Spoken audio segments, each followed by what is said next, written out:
So Alaska really was chosen because it offered us a physically challenging area to train in. It allowed for the Marines to not be prepared, which really allowed for that squad leader to take over when things were tough. All the way from the land navigation and patrolling exercises through the mountaineering techniques that were required throughout the 4+ days of operation.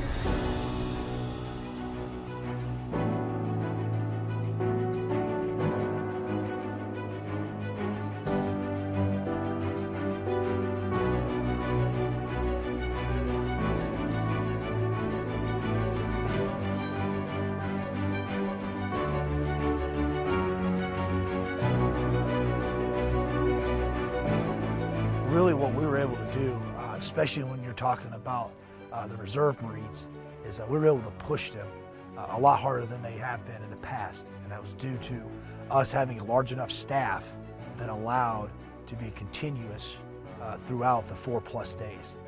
This allowed for them to be pushed completely beyond most of their limits that they've had up to this point.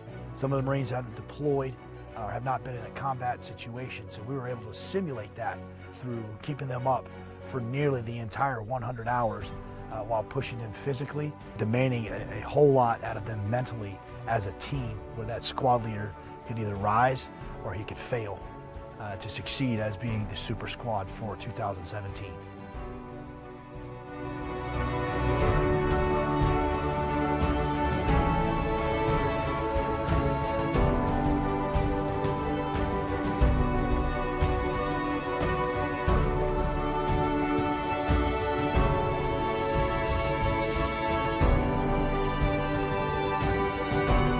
The most important part was definitely teamwork and coming together and picking each other up when you have nothing left in the gas tank and really finishing with an end product. I learned my proficiencies as a squad leader, and they also pointed out some deficiencies, which is big for me because it is going to make me a better squad leader, and if we ever do get a chance to deploy, I can correct those deficiencies and hopefully bring everybody home.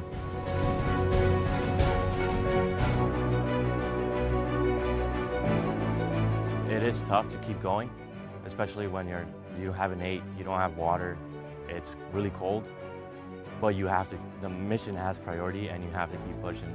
So a lot of these guys were, walking with their heads low, so you as a team leader, APL, squad leader, you need to take a step back from the mission and make sure you guys are good. So the human body is capable of so much more. Like even if you're tired, you haven't slept for the past 72 hours, if there's a will, there's a way.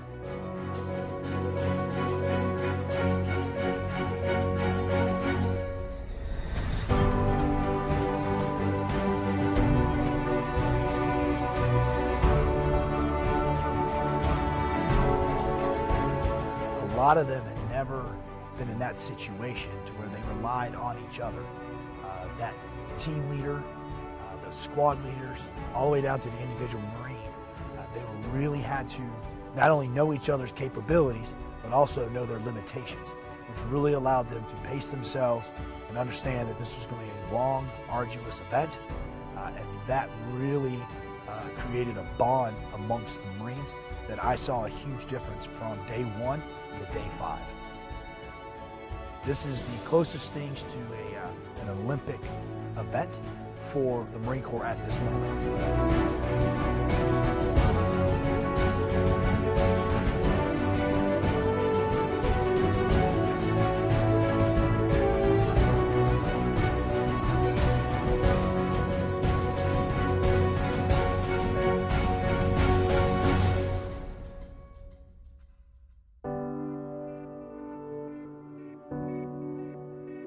I would encourage all Marines to at least attempt Super Squad.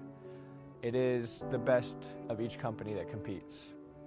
And so each Marine will need to push themselves to their limits, to find their limits and be able to push past them.